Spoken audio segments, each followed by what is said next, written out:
Hello मेरे प्यारे रसगुल्लो, कैसे हैं आप लोग। मैं आपके यूट्यूब चैनल इसके ऑनलाइन एजुकेशन में फिर से एक बार, जैसा कि बाबू हमने कल के लेक्चर में पढ़ा था बल किसे कहते हैं। ठीक है बाबू, यानी बल एक प्रकार का धक्का या खिंचाव है। ठीक उसी प्रकार हमने बल के प्रकार को जाना था। बल के प्रबलता के आधार पर बलों को हमने क्या जाना था कि बल दो प्रकार के होता है, पहला संतुलित बल और दूसरा असंतुलित बल।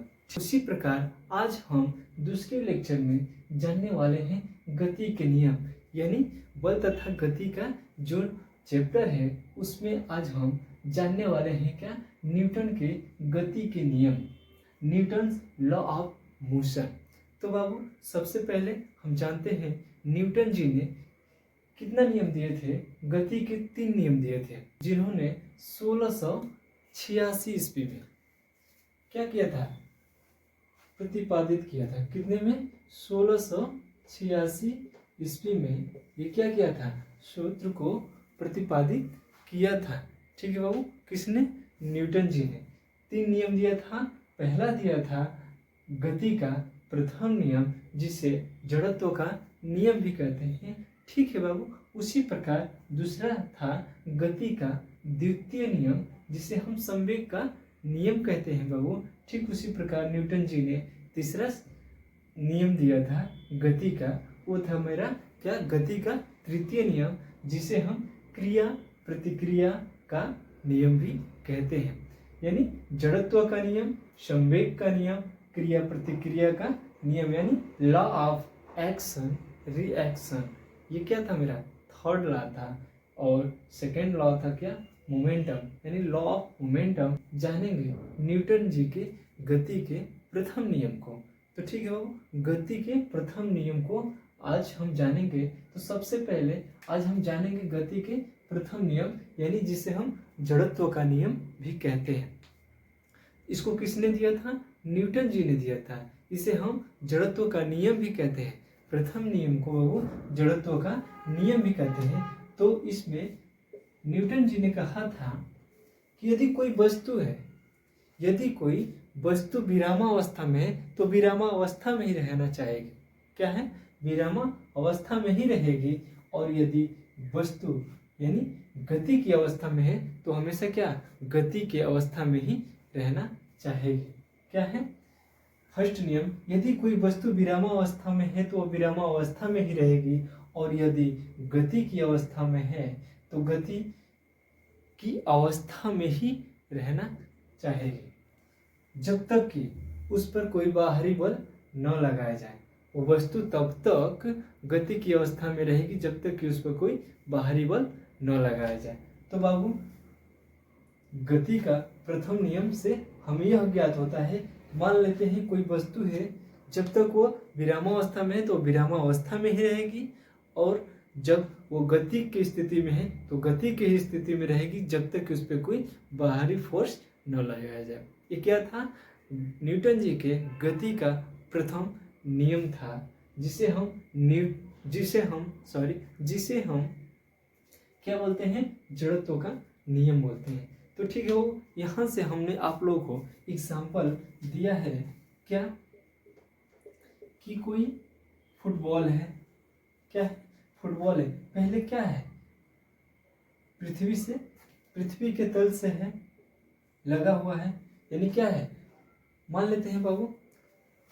तो ठीक है बाबू, अब हम देखते हैं गति का जो मेरा प्रथम समीकरण का एग्जाम्पल से हम समझते हैं। मान लेते हैं क्या, कोई फुटबॉल है, क्या है, सतह पे पड़ा है।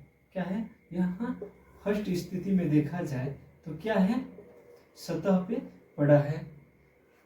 तो इन्होंने कहा है कि जब वस्तु विरामावस्था में, यानी क्या है, विरामावस्था में, क्या है इस समय, विरामावस्था में, क्या है, विरामावस्था में, तब फिर क्या हो रहा है, सेकेंड स्थिति में देखा जा रहा है, बॉल को क्या किया जा रहा है, अपने पैरों से फुटबॉल को क्या किया जा रहा है, किक किया जा रहा है। यहाँ पैर से क्या कर रहे हैं, फुटबॉल को किक कर रहे हैं। तो क्या हो जा रही है, वस्तु गति की अवस्था में हो जा रही है। क्या हो जा रही है, गति की अवस्था में हो जा रही है। ये कहा गया है ना कि यदि वस्तु विरामावस्था में है तो विरामावस्था में ही रहेगी। देखिए है, और वही वस्तु को अगर कोई बाहरी फोर्स दे दिया जाए तो गति की अवस्था में हो जाती है। क्या हो जाती है? गति की अवस्था में हो जाती है। ये क्या हो जाएगी? यहाँ वस्तु गति की अवस्था में हो गई है। तो गति की भी अवस्था में तब तक रहेगी जब तक कि उस पर कोई बाहरी बल न लगाया जाए। तो यहाँ से यह मेरा क्लियर हुआ गति का प्रथम समीकरण। क्या हुआ? गति का सॉरी तो ठीक हो, यहाँ से क्लियर हुआ गति का प्रथम नियम कि यदि कोई वस्तु विरामावस्था में है तो विरामावस्था में रहना चाहेगी। ठीक उसी प्रकार यदि वस्तु गति की अवस्था में तो गति की ही अवस्था में रहना चाहेगी जब तक कि उस पर कोई बाहरी फोर्स न लगाई जाए। ठीक है वो अभी हमने गति का क्या पढ़ा? प्रथम नियम जाना कि कोई वस्तु गति की अवस्था में है तो गति की ही अवस्था में रहेगी, यदि कोई वस्तु विरामावस्था में तो विरामा अवस्था में ही रहेगी जब तक उस पर कोई बाहरी फोर्स न लगाया जाए। ये हमने क्या किया? गति का प्रथम नियम जाना। गति के प्रथम नियम को ही हम क्या कहते हैं? जड़त्व का नियम भी कहते हैं। बाबू क्या कहते हैं? जड़त्व का नियम कहते हैं। तो सबसे पहले हम आप लोगों को यह बता देना चाहता हूँ कि जड़त्व होता क्या है। बाबू तो जड़त्व होता क्या है, हमने उसका डेफिनेशन लिख रखा है पहले। क्या कि जड़त्व किसी वस्तु का वह गुण है। क्या है? जड़त्व किसी वस्तु का वह गुण है जिसके कारण वस्तु अपनी विरामा अवस्था या गति की अवस्था में होने वाले परिवर्तन का विरोध करता है। क्या करता है? होने वाले परिवर्तन यानी होने वाले चेंजिंग का क्या करता है? वह विरोध करता है। उसे हम जड़त्व कहते हैं। यानी जड़त्व किसी वस्तु का वह गुण है जिसके कारण वस्तु में होने वाले गति तथा विराम की अवस्था में होने वाले परिवर्तन का क्या करता है? विरोध करता है। यानी क्या बाबू? जड़त्व क्या है? जड़त्व किसी वस्तु का वह गुण है जिसके कारण वस्तु अपनी विराम की अवस्था या गति की अवस्था में होने वाले परिवर्तन का क्या करती है? विरोध करती है। उसे हम जड़त्व कहते हैं। हमने परिभाषा बहुत ही आसान भाषा में लिख रखा है। तो बाबू जड़त्व दो प्रकार के होता है। पहला विराम का जड़त्व, दूसरा गति का जड़त्व। यानी विराम का जड़त्व क्या कहता है? यदि कोई वस्तु गति की अवस्था में है, यदि कोई वस्तु क्या है? विराम यानी स्थित है तो क्या रहेगी? स्थित ही रहना चाहेगी। क्या है? यदि कोई वस्तु स्थित है तो क्या कहना चाहेगी? स्थिर ही रहना चाहेगी। यानी कोई वस्तु विरामावस्था में है तो विरामा अवस्था में रहना चाहेगी। ठीक उसी प्रकार इसका उदाहरण तो इसको हम लिख देते हैं बाबू यहाँ। यदि कोई वस्तु विराम की अवस्था में है तो वस्तु विराम अवस्था में ही रहना चाहेगी। क्या रहना चाहेगी? क्या है? विराम का जड़त्व का नियम कहता है यदि कोई वस्तु विराम की अवस्था में तो विराम की अवस्था में ही रहना चाहेगी। इसका एग्जाम्पल क्या है? जैसे मेरा कंबल है, उसमें जो क्या होते हैं? धूल कण होते हैं बाबू, वो क्या रहते हैं? उसमें स्थिर रहते हैं। यानी हम बाहरी फोर्स मारते हैं, यानी क्या डंडा से मारते हैं, तो उसका क्या होता है? जो डस्ट होता है निकलता है, यानी बाहर निकलता है। यानी वो क्या है? वो अपने क्या है? वो विराम की अवस्था में है। जो कण है, जो कंबल में जो कण है वो क्या है? विराम की अवस्था में उसमें क्या है? स्थिर है जब तक कि हम उसको बाहरी फोर्स नहीं लगाते हैं। जब हम उसको बाहरी फोर्स लगाते हैं तो वो क्या होता है? गति की अवस्था में हो जाता है। यानी हमारा क्या वहाँ होता है? जो मेरा ब्लैंकेट होता है, यानी जो मेरा क्या होता है? चादर होता है, वो क्या होता है? वहाँ से जाकर मेरा क्लीन हो जाता है। तो यहाँ क्या करता है? हम हर दैनिक जीवन में हम देखते हैं जड़त्व का नियम।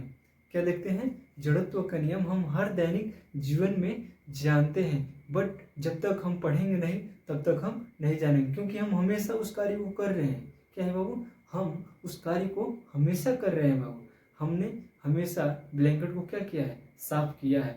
ठीक है बाबू। तो यहाँ से समझ में आया जड़त्व का प्रथम जो प्रथम भाग है क्या कहता है, विराम का जड़त्व, यानी कोई वस्तु विराम की अवस्था में है तो विराम की अवस्था में ही रहेगी। जैसे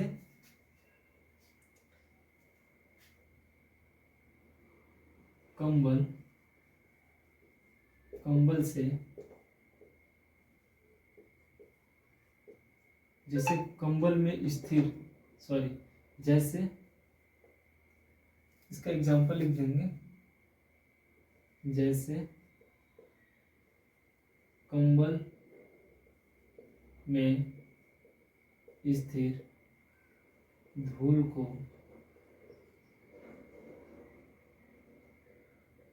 धूल का रहना, जैसे कंबल में स्थिर धूल का रहना, यानी कंबल में क्या होता है, जो धूल होता है जब तक हम उस पर कोई बाहरी फोर्स नहीं लगाते हैं तो क्या होता है, तब तक वो धूल बाहर नहीं निकलता है, यानी बाहर नहीं निकलता है।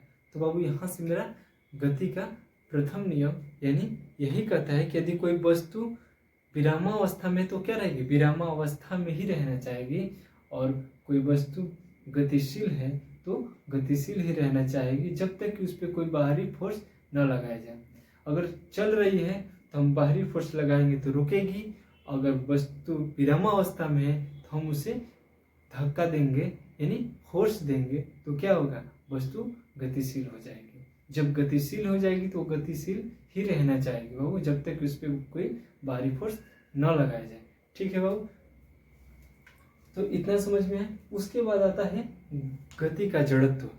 ठीक है बाबू, जो दूसरा है जड़त्व का जो दूसरा पार्ट है क्या, गति का जड़त्व। गति का जड़त्व यह कहता है कि कोई वस्तु यदि गतिशील है, यानी वस्तु गतिशील है तो क्या, गतिशील ही रहना चाहेगी। क्या है, गतिशील ही रहना चाहेगी। जैसे कार में हम लोग जैसे यात्रा करते हैं बाबू, तो क्या हमते हैं, कार तो चलती है बट उसके साथ साथ हमारा बॉडी क्या हो जाता है, गतिशील हो जाता है। क्या हो जाता है, गतिशील हो जाता है। जैसे हम कार को चला रहे हैं, ठीक है बाबू, या कार पे बैठे हैं या बस पे बैठे हैं, तो बस क्या रही है, चल रही है। क्या हो रही है, चल रही है। अचानक हम ब्रेक मार देते हैं, क्या मार देते हैं, ब्रेक मार देते हैं, तो क्या हो जाता है, हमारी शरीर आगे की तरफ झुक जाती है।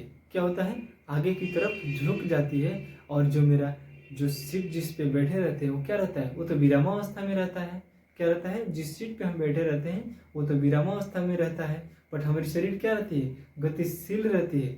इसलिए जब ब्रेक मारते हैं तो जब हम क्या, जब बस गतिशील है तो शरीर भी गतिशील ही रहना चाहेगी, इसलिए वो गति की अवस्था में क्या हो जाते हैं, हम जब ब्रेक मारते हैं तो आगे की तरफ क्या हो जाते हैं, झुक जाते हैं। क्या हो जाते हैं, आगे की तरफ झुक जाते हैं बाबू। तो यहाँ से बहुत ही अच्छे कंसेप्ट में आप लोगों को हमने बताया क्या, कि न्यूटन के गति के प्रथम नियम को आप लोगों ने जाना। ठीक है बाबू, तो आज का वीडियो हमारा यही समाप्त होता है। उसके बाद मिलते हैं हम अगले लेक्चर में, मिलेंगे क्या वो, गति के द्वितीय समीकरण को पढ़ेंगे, यानी संवेग का नियम, यानी इसी नियम से हमारा बल का सूत्र यानी फार्मूला निकल कर आएगा। तो हम कल के लेक्चर में यह बताएंगे कि संवेग का नियम यानी गति का द्वितीय नियम क्या है, और फार्मूला कैसे निगमन होकर यानी F बराबर m/a कैसे आता है। तो ठीक है वो, फिर मिलते हैं हम अगले लेक्चर में। जय हिंद साथियों।